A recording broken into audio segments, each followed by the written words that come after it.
إن الحمد لله نحمده ونستعينه ونستغفره ونعوذ بالله من شرور أنفسنا ومن سيئات أعمالنا من يهده الله فلا مضل له ومن يضلل فلا هادي له أشهد أن لا إله إلا الله وحده لا شريك له وأشهد أن محمدا عبده ورسوله.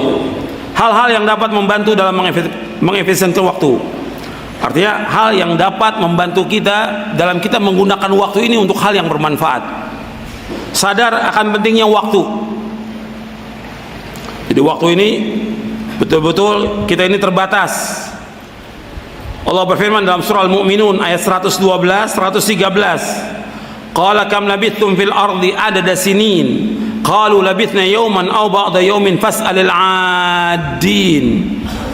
Allah berfirman, berapa tahunkah lamanya kalian tinggal di bumi?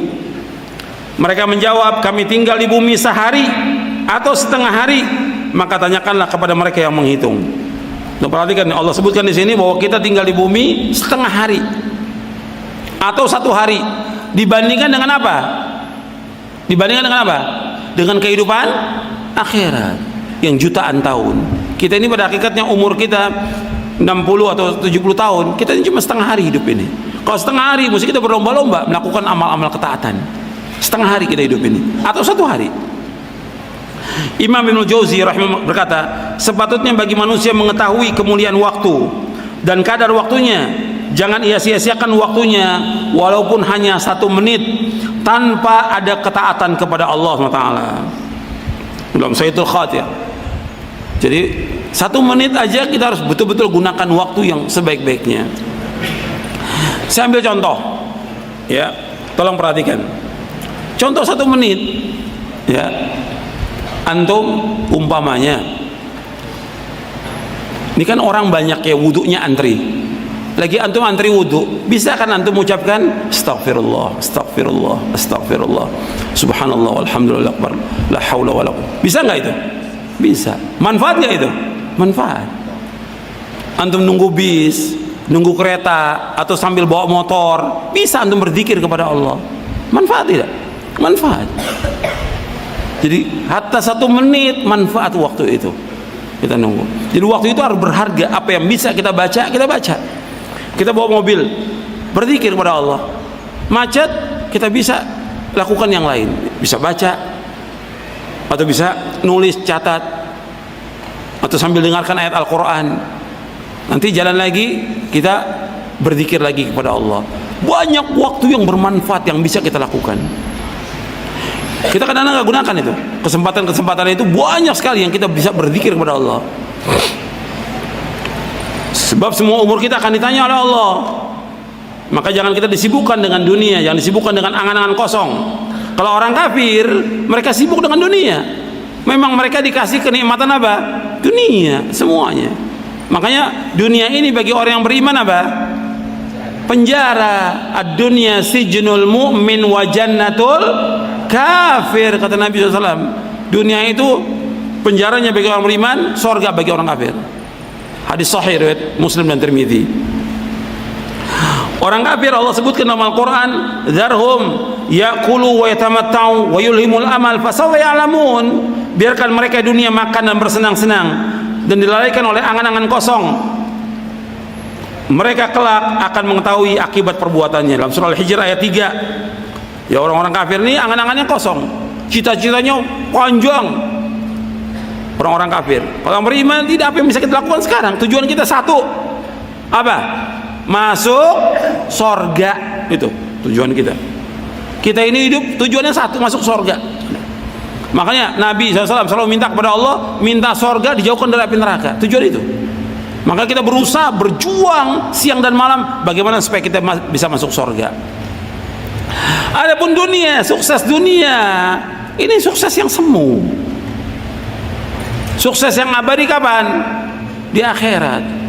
Yang kita cari bukan dunia. Kalau orang kafir yang dicari apa? Kalau orang kafir yang dicari apa? Dunia. Kalau orang beriman yang dicari apa? Akhirat.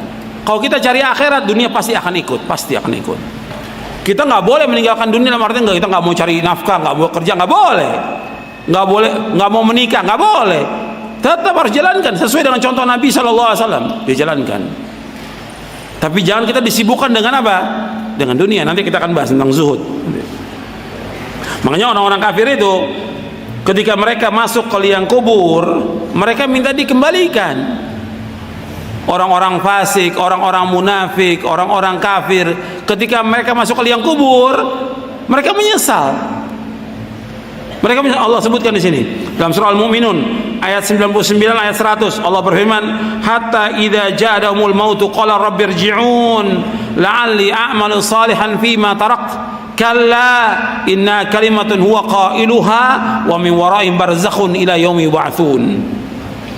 Demikianlah keadaan orang-orang kafir hingga apabila datang kematian kepada mereka, ia berkata, "Ya Rabbku, kembalikanlah aku ke dunia agar aku dapat berbuat kebajikan yang telah aku tinggalkan." Sekali-kali tidak, sungguh itulah dalil yang diucapkan saja, dan di hadapan mereka ada barzakh sampai pada hari mereka dibangkitkan. Anda perhatikan di sini, orang-orang kafir, orang-orang munafik, orang-orang fasik ketika datang kematian, mereka minta dikembalikan. Nggak ada manfaatnya omongan ini. Minta dikembalikan dunia. Mereka mengatakan la'alli a'malu salihah, barangkali kami bisa melakukan amal soleh. Udah nggak ada manfaatnya. Makanya melakukan amal soleh kapan? Sekarang. Kita berlomba-lomba melakukan amal soleh. Jadi mereka menyesali. Penyesalan itu nggak ada manfaatnya. Sama dengan orang kafir, ketika mereka dimasukkan ke dalam neraka, mereka mengatakan kepada Allah, "Ya Allah, keluarkan kami dari neraka. Kami akan tebus dengan sepenuh bumi emas." Sepenuh bumi emas. Bermanfaat atau tidak? Nggak bermanfaat. Mereka kekal dalam neraka selama-lamanya. Wa ma hum bikharijina minha. Mereka nggak akan keluar dari neraka selama-lamanya. Makanya kita gunakan waktu kita dengan sebaik-baiknya. Dan Anda perhatikan bahwa waktu ini sangat berharga. Nabi bersabda SAW dalam hadis yang sahih yang diriwayatkan oleh Imam Bukhari, Tirmidzi, Ibnu Majah, Ahmad, Darimi dan yang lainnya dari sahabat Ibnu Abbas radhiyallahu anhu, Nabi bersabda sallallahu alaihi wasallam, "Ni'matani maghbunun fi ma katsirun minan nas as-sihhatu wal faragh." Antum lihat di halaman 89, halaman 90. Kata Nabi, "Ni'matani maghbunun fi ma katsirun minan nas as-sihhatu wal faragh." Ada dua nikmat yang banyak manusia tertipu dengan dua nikmat itu, yaitu waktu sehat dan waktu luang. Nikmat sehat dan waktu luang, banyak manusia tertipu. Hadis ini sahih riwayat Bukhari, Tirmidzi, Ibnu Majah dan yang lain dari sahabat Ibnu Abbas. Kata Ibnu Battal rahimahullah, kata beliau, mana hadis tersebut, seorang tidak disebut luang sampai ia cukup dan sehat badannya. Siapa yang memperoleh itu, maka hendaklah ia bersemangat agar tidak tertipu dengan meninggalkan syukur kepada Allah atas nikmat yang Allah berikan kepadanya, dan mensyukurinya dengan mengerjakan perintah-perintah Allah, menjauhkan larangannya. Siapa yang tidak berbuat demikian, maka dialah orang yang tertipu. Sabda Nabi SAW, "Katsirun minas", banyak manusia, menunjukkan bahwa yang diberikan taufik, yang tidak tertipu dengan kedua nikmat tersebut sangat sedikit. Jadi kita ketika diberikan nikmat sehat oleh Allah, waktu luang, bersyukur. Bersyukurnya dengan apa? Bersyukurnya dengan apa? Tolong jawab, siapa yang bisa jawab? Yang sebelah kiri. Iya. Iya, yang sebelah kanan. Bersyukurnya dengan apa? Di sini ada penjelasannya. Coba baca lagi. Berarti antum nggak baca bukunya. Coba baca. Mensyukurinya dengan apa? Mensyukurinya dengan apa? Kata Ibnu Battal, mensyukuri dengan apa? Dengan melaksanakan perintah-perintah Allah dan menjauhkan larangannya. Itu syukur. Itu mana syukur yang benar. Kalau di kita syukur itu makan. Syukuran sama syukurin, makan. Di kita di Indonesia. Syukur itu dengan apa? Melaksanakan ketaatan kepada Allah, menjauhkan apa? Larangan Allah, bukan makan. Gak ada. Syukur itu taat kepada Allah. Syukur itu taat kepada Allah. Syukur melaksanakan perintah Allah, menjauhkan larangannya. Banyak orang yang salah paham. Syukur itu dianggap oleh mereka dengan makan. Kumpulkan orang-orang makan. Gak benar yang seperti dalam Islam. Syukur melaksanakan ketaatan. Digunakan uangnya untuk apa? Dengan melakukan ketaatan, dikeluarkan zakatnya, dikeluarkan sedekahnya buat fuqara al masakin, dia gunakan buat melaksanakan ibadah haji, dia gunakan buat umroh, dia gunakan buat menolong sanak kerabatnya yang susah. Itu digunakan uangnya untuk hal-hal di jalan Allah dalam bentuk ketaatan kepada Allah dan menjauhkan maksiat. Bukan berjalan-jalan ke tempat maksiat, bukan dengan syukur itu, bukan. Bahkan ada orang yang bersyukur dapat harta yang banyak, dia berangkat ke luar negeri, ke negeri kafir. Nggak benar. Justru kalau dia mau dengan keluarganya berangkat ke Mekah, ajak mereka untuk ibadah kepada Allah, taat kepada Allah, bukan untuk maksiat, bukan safar ke negeri kafir. Nggak boleh kita safar ke negeri kafir. Itu ada hukumnya dibahas oleh para ulama tentang masalah itu. Jadi kalau tidak ada kepentingan dia untuk jalan-jalan, nggak boleh, nggak dibenarkan menurut syariat. Jadi ingat, ketika kita sehat, ketika kita punya waktu yang luang, gunakan kesempatan ini dengan sebaik-baiknya. Kenapa? Suatu waktu kita pasti akan sakit. Kita sebagai manusia mesti akan sakit. Nggak ada orang selamanya sehat, nggak mungkin. Jangankan kita, Nabi Muhammad SAW juga sakit sebagai manusia. Para sahabat juga sakit sebagai manusia. Wali-wali Allah, para sahabat itu semuanya wali Allah, sakit juga. Makanya gunakan waktu sehat dengan ibadah kepada Allah. Begitu juga waktu luang kita gunakan untuk taat kepada Allah. Kata Imam At-Tibi, kata beliau begini, Nabi membuat perumpamaan seorang pedagang yang memiliki modal. Antum lihat di halaman 91. Nabi SAW membuat perumpamaan seorang pedagang memiliki modal. Ia mengharapkan keuntungan dengan selamatnya modal itu. Dan caranya yaitu dengan memilih orang yang bermuamalah dengannya dan selalu jujur serta pandai agar dia tidak tertipu. Kesehatan dan waktu luang adalah modal, dan sepatutnya seorang bermuamalah dengan Allah dengan iman, berjuang melawan hawa nafsu dan musuh agama agar ia beruntung di dunia dan di akhirat. Kita melihat penjelasan para ulama itu jelas, gamblang mereka, karena mereka faham tentang agama. Digunakan dengan sebaik-baiknya untuk taat kepada Allah, bukan untuk yang lain. Jangan kita gunakan buat yang sia-sia waktu kita ini, akan ditanya oleh Allah. Kemudian perhatikan lagi hadis Nabi SAW, halaman 92. Jadi kita harus betul-betul paham nih, sadar tentang pentingnya waktu. Nabi bersabda sallallahu alaihi wasallam, "Kun fid dunya ka'annaka gharibun aw 'abiru sabilin wa 'udda nafsaka min ahli al-qubur." Wa kana Ibnu Umar yaqul, "Idza amsayta fala tantadhir as-sabah wa idza asbahta fala tantadhir al-masa' wa khudh min sihhatika li maradik wa min hayatika li mautik." Kata Nabi SAW, jadilah kamu di dunia seperti orang asing atau orang yang dalam perjalanan, dan hitunglah dirimu termasuk orang yang pasti mati. Artinya pasti menjadi penghuni kubur. Ibnu Umar berkata, apabila engkau berada waktu sore, jangan tunggu waktu pagi. Apabila engkau berada waktu pagi, jangan tunggu waktu sore. Gunakan sehatmu sebelum sakitmu, gunakan hidupmu sebelum matimu. Perhatikan di sini. Hadis ini sahih, riwayat Bukhari, Ahmad, Tirmidzi, Ibnu Majah, Abdullah bin Mubarak dalam kitabnya Zuhud, Al-Baihaqi dalam Syu'abul Iman, Abu Nuaim dalam kitabnya Hilyatul Auliya, Al-Baghawi dalam Syarah Sunnah, dan yang lainnya. Hadis ini sahih. Tambahan wa'udda nafsaka minal kubur itu tidak ada dalam riwayat Bukhari. Wa'udda nafsaka minal kubur tidak ada dalam riwayat Bukhari, adanya dalam riwayat Ahmad, At-Tirmidzi, Ibnu Majah dan yang lainnya. Makanya kalau antum baca buku Arba'in An-Nawawi, Imam An-Nawawi rahimahullah nggak masukkan hadis ini wa'udda nafsaka minal kubur, karena beliau membawakan hanya riwayat siapa? Riwayat Bukhari. Tapi riwayat yang lain ada tambahannya wa'udda nafsaka minal kubur. Dan begitu kalau kita membaca hadis, jadi kita harus tambahkan yang memang hadis ini siqah, ziyadat siqah, kita harus tambahkan hadis itu. Bukan menambah-nambah hadis, ya, riwayatnya ada tambahan, kita harus tambahkan. Berarti di sini Nabi menyebutkan 3 di sini.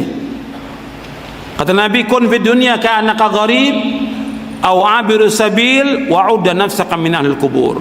Kata Nabi, hendaklah kamu jadi dunia seperti orang asing atau orang yang dalam perjalanan, dan jadilah kamu termasuk orang yang pasti mati. 3 di sini. Yang pertama di sini untuk perhatikan, yaitu orang asing. Kita menempatkan diri kita sebagai orang asing.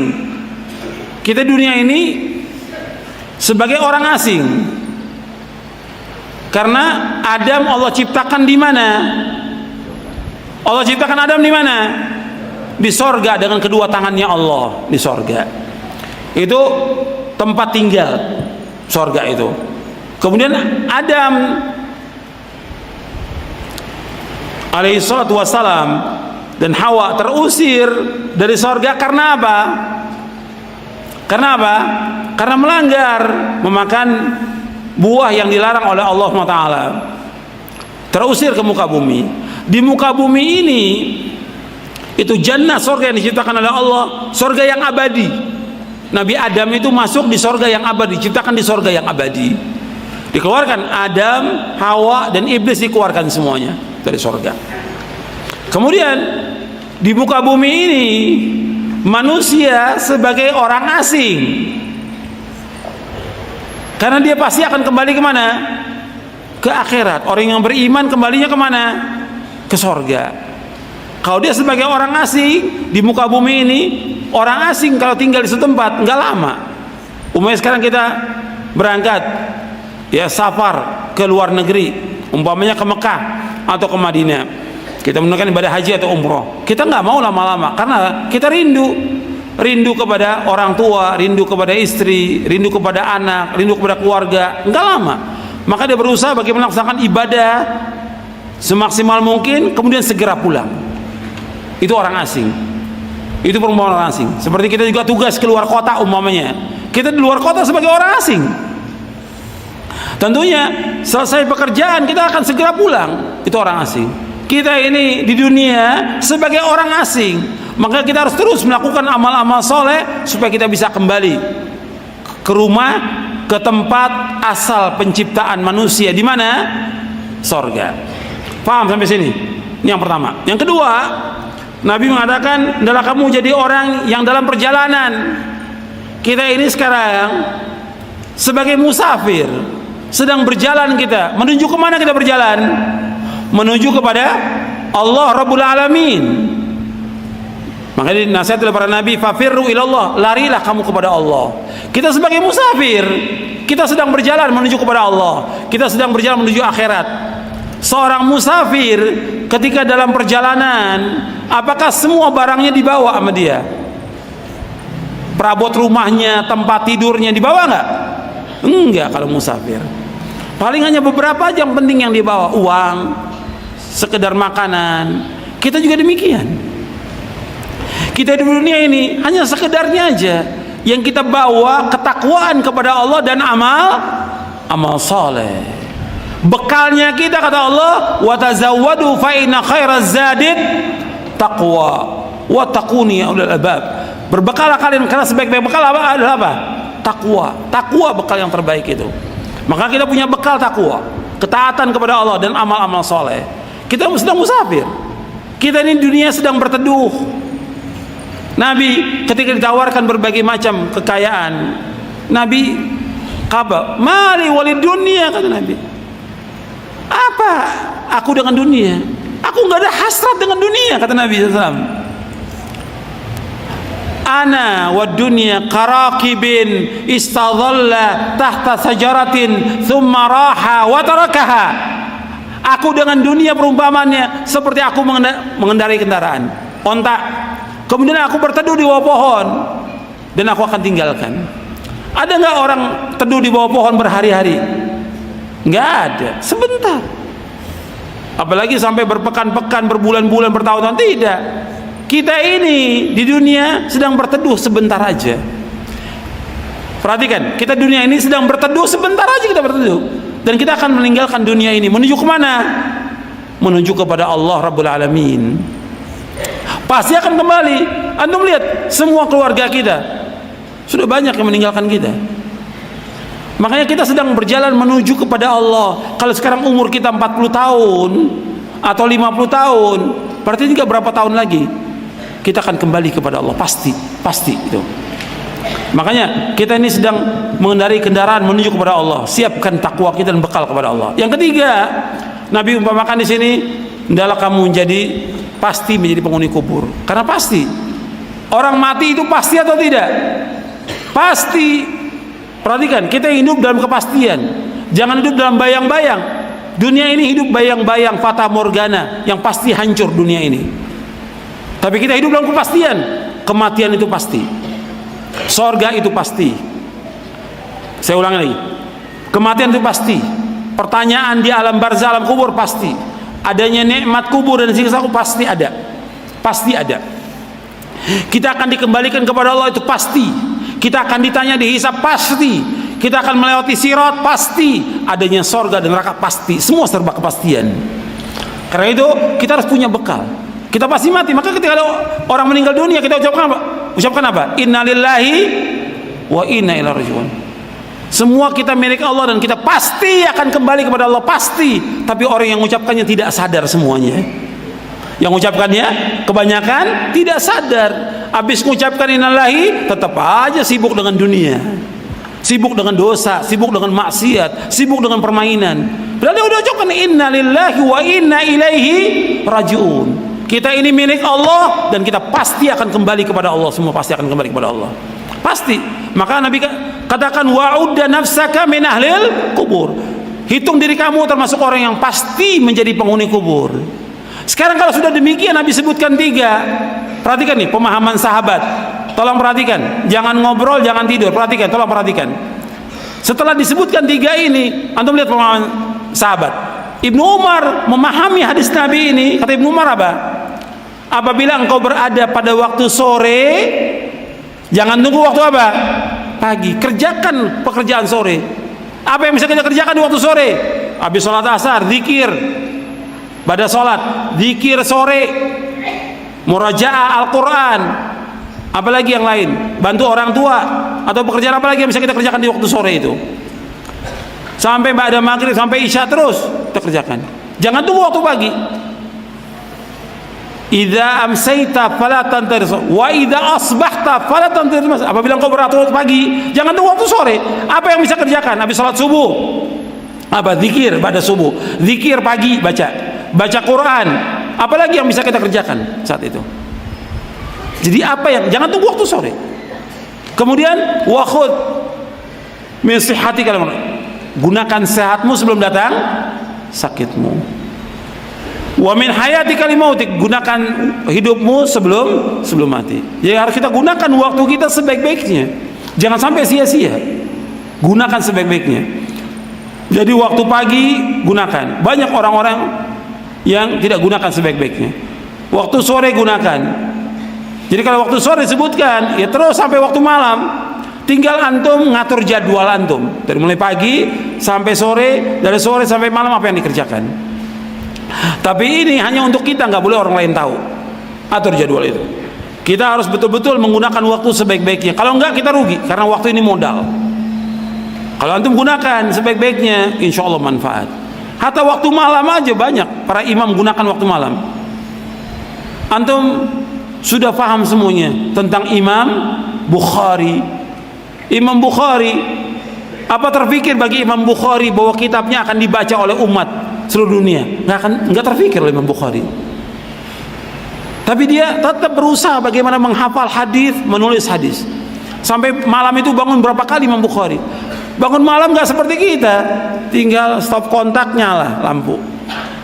Kalau dulu harus nyalakan dulu, pakai minyak, baca. Maka sebagian ulama ada yang sampai buta dia, karena kan panas itu. Lampu yang dipakai, lampu untuk baca itu oleh mereka, isi minyak, kemudian dinyalakan, dibaca sampai buta. Seperti Al-Hafidh Ibnu Katsir, akhir hayatnya buta, baca terus depan lampu itu, sampai buta. Banyak para ulama yang demikian. Imam Bukhari nyalakan lagi, hafal hadis. Waktu malam digunakan demikian, apalagi waktu siang. Waktu malam waktunya istirahat, tidur, bangun lagi, baca lagi, hafalkan lagi, nulis lagi, tidur lagi, bangun lagi, nyalakan lampu lagi, seperti itu. Sampai berapa kali Imam Bukhari. Antum bisa lihat, rahimahullah rahmatan wasi'ah. Bermanfaat waktunya. Kita ini banyak waktu kita yang tidak bermanfaat. Maka antum gunakan dengan sebaik-baiknya. Kemudian di sini juga disebutkan oleh Imam Nawawi. Antum perhatikan perkataan Imam Nawawi. Ini bagus sekali buat kita semuanya ini. Halaman 94. Kata Imam Nawawi, hendaklah seorang penuntut ilmu berkemauan keras untuk belajar ilmu syar'i, selalu dan senantiasa menggunakan seluruh waktunya untuk menuntut ilmu, baik malam maupun siang, di saat mukim maupun ketika safar. Ia tidak mau sedikit pun waktunya hilang sia-sia dengan tidak memperoleh ilmu, kecuali sekedar keperluan makan, tidur dan hal-hal yang mesti ia lakukan, dan juga untuk istirahat sebentar untuk menghilangkan kebosanan, kejenuhan dan hal yang penting lainnya. Dan tidak termasuk orang yang berakal, perhatikan, tidak termasuk orang yang berakal, seorang penuntut ilmu yang sudah ditempatkan sederajat dengan pewaris para nabi, kemudian ia menyia-nyiakan waktu, tidak digunakan untuk menuntut ilmu. Imam Nawawi sudah mempraktikkan. Imam Nawawi umurnya berapa tahun? Siapa yang bisa jawab? Imam Nawawi umur berapa tahun? Berapa tahun? 45 tahun. Imam Nawawi umurnya 45 tahun, tapi karangannya lebih dari 100 jilid. 45 tahun umurnya, karangannya, tulisannya Imam Nawawi lebih dari 100 jilid. Dan dulu belum ada lampu seperti kita sekarang ini, belum ada ballpoint seperti sekarang, tapi nulis terus Imam Nawawi sampai bermanfaat buat umat ini. Kita lanjutkan, ikhwan fillah, azakumullah. Tentang waktu nanti antum bisa baca lagi beberapa hadis yang saya tulis di sini yang berkaitan menggunakan waktu sebaik-baiknya. Di antaranya nanti antum perhatikan sampai Nabi merinci tentang waktu itu, sampai Nabi rinci. Kata Nabi SAW, "Ightanim khamsan qabla khamsin, syababaka qabla haramika, wa sihhataka qabla saqamika, wa ghinaka qabla faqrika, wa faragaka qabla syughlika, wa hayataka qabla mautik." Antum perhatikan, Nabi sampai merinci untuk menggunakan waktu itu. Kata Nabi SAW, manfaatkan 5 hal sebelum datang 5 hal.